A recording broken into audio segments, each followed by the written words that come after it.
금강경은 벼락처럼 단번에 지식을 잘라버리는 단단한 칼과 같습니다.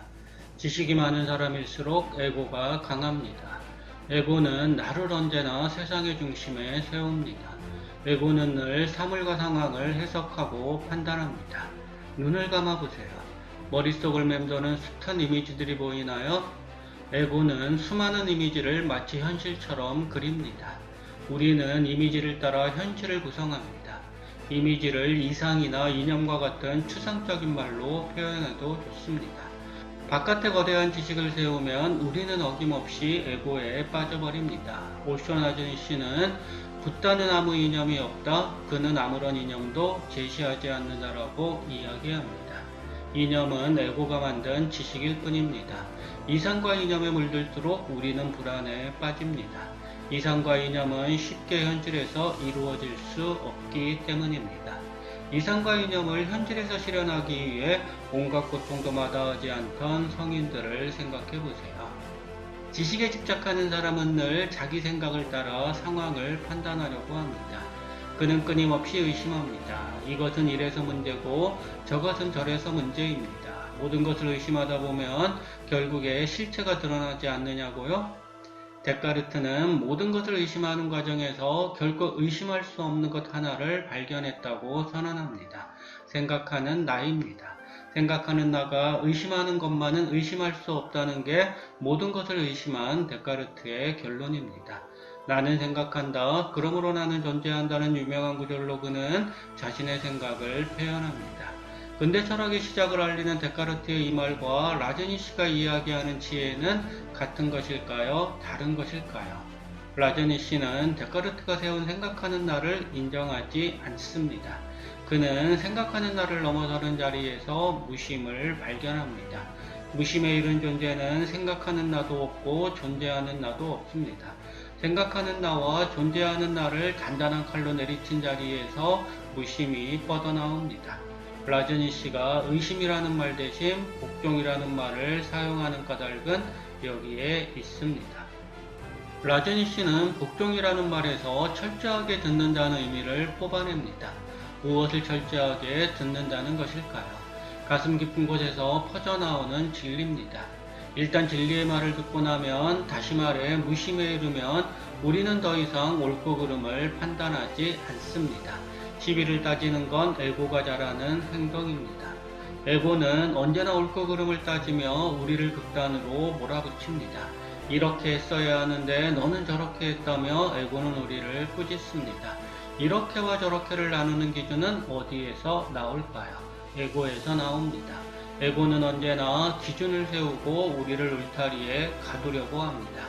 우리가 복종이라는 말을 싫어하는 까닭은 여기에 있습니다. 에고는 자유와 복종을 대립 개념으로 생각합니다. 자유는 좋은 것이고 복종은 나쁜 것입니다. 하지만 라제니시는 다르게 이야기합니다. 그는 부처와 같이 깨달음에 이른 사람들은 시비를 떠나 진리를 설파한다고 강조합니다. 부처의 말 한마디 한마디는 깨달음에 이른 자가 자동으로 내뱉는 말들입니다. 거기에는 시비와 선악이 없습니다. 시비와 선악을 가르며 그 말을 듣는 순간 우리는 부처가 얘기하는 바와는 전혀 다른 길로 가게 됩니다. 진리를 따르는 사람은 그래서 두려움을 모릅니다. 라제니시는 두려움에 벌벌 떨며 실체를 향한다면 우리는 잘못된 길을 걷고 있는 거라고 단언합니다. 진리는 두려움을 통해서는 도달할 수 없습니다. 진리는 오직 두려움이 없는 가슴을 통해서만 우리에게 알려집니다. 두려움에 빠진 사람은 에고에 대한 집착이 아주 심합니다. 악몽을 꾸는 상황을 떠올려 보세요. 악몽을 꾸는 사람은 두려움에 빠져 식은땀을 흘립니다. 눈을 뜨면 금방 사라질 두려움인데도 그는 꿈속에서 헤어날 줄을 모릅니다. 어떻게 하면 두려움에서 벗어날 수 있을까요? 라제니시는 신뢰를 말합니다. 신뢰의 핵심은 내맡김에 있습니다. 두려움에 떠는 사람은 에고에 집착합니다. 자기 전부를 진리라는 텅 빈 공간에 내맡기지 않습니다.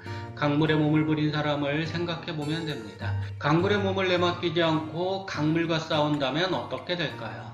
몸에서 힘을 빼야 강물에 몸이 뜹니다.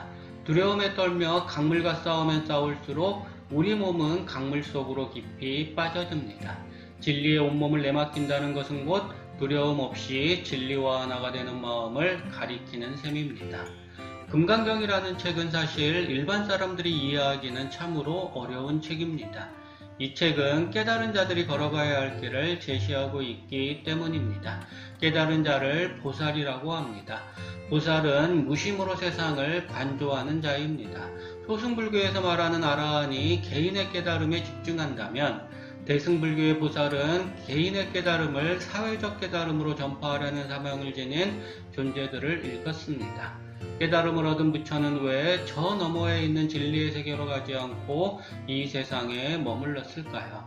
이 세상에 남은 중생들을 깨달음으로 이끌기 위해서입니다. 그러므로 부처가 되고 보살이 된다는 것은 깨닫지 못한 중생들을 위해 온 마음을 바치는 일과 다르지 않습니다. 상구보리 하와중생이라는 말이 괜히 나온 게 아닙니다. 위로는 깨달음을 구하고 아래로는 중생을 제도하는 게 보살이 해야 할 일입니다. 이 책은 그러니까 이런 보살들이 걸어야 할 길을 세심하게 짚어낸 책이라고 볼 수 있는 셈입니다. 보살은 무엇보다 스스로 얻은 것을 아낌없이 중생에게 나누어주는 존재입니다. 비를 잔뜩 머금은 구름은 지상에 아낌없이 물을 뿌려 수많은 생명을 살리는데 이것이 바로 보살의 마음입니다. 부처는 무심을 깨달은 이들을 위해 넌센스이지만 진실인 말을 들려줍니다. 보살에게는 자아라는 생각, 중생이라는 생각, 생명이 있는 영혼이라는 생각, 계야라는 생각이 없어야 합니다. 그러면서도 그들은 자아에 빠진 중생들을, 생명이 있는 영혼들을, 계하에 집착하는 중생들을 깨달음의 세계로 인도해야 할 의무가 있습니다.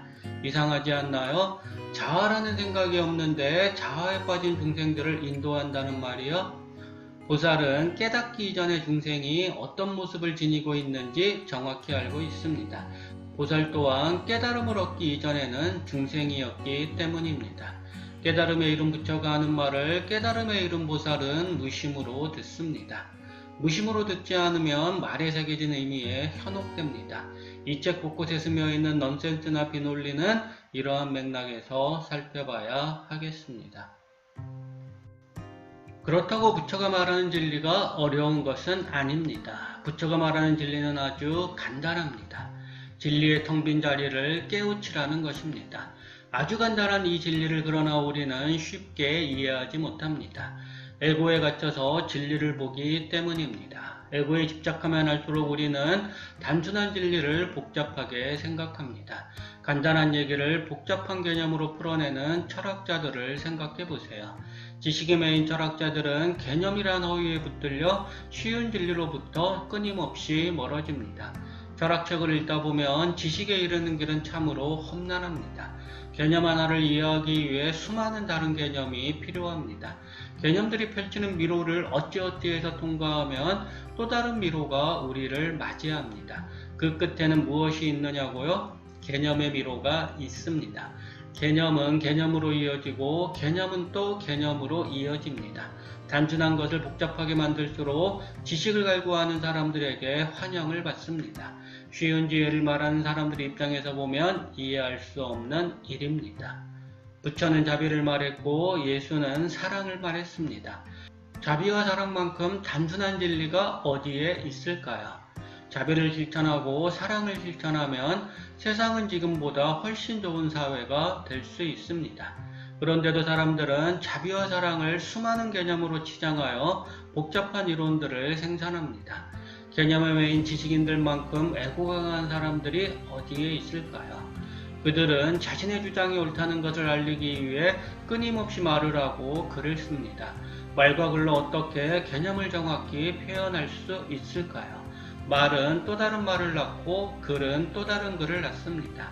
지식인 한 사람이 이래도 수많은 지식이 나올 텐데 이 세상에는 헤아릴 수 없이 많은 지식인이 있습니다. 지식으로 새로운 세상을 건설하려는 사람은 그래서 지식안을 헤매다 죽음에 이릅니다. 중요한 것은 마음에 달려 있습니다. 일체 유심조라는 말처럼 세상 모든 것은 오직 마음으로부터 뻗어나옵니다.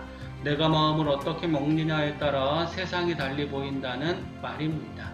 복잡한 지식으로 세상을 보면 세상만큼 복잡한 것은 어디에도 없는 법입니다. 금강경은 부처의 일상에서 시작해 덧없는 일상을 얘기하는 것으로 끝납니다. 이 책이 형상으로 시작해 형상이 없음을 설파하는 대로 나아가는 까닭은 무엇일까요?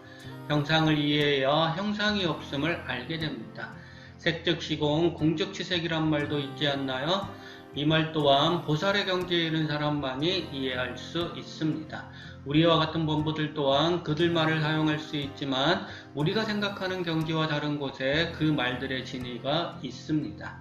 부처는 깨달은 자의 일상 형상을 보여줌으로써 깨달음을 갈구하는 중생들이 자기가 사는 일상을 또렷이 들여다보길 기원합니다. 그런 연후에야 우리가 보는 형상들이 곧 형상이 아님을 깨닫게 된다는 것입니다. 범부의 눈으로 보살이 이른 세계를 들여다보는 게 가당키나 하느냐고요? 라저니 씨는 모든 사람들은 이미 부처라고 말합니다. 다만 누군가는 거기에 이르렀고 누군가는 거기에 이르는 과정일 뿐이라고 생각합니다. 이것이면 우리가 지금 이 책을 읽는 이유가 충분히 설명되지 않았나요?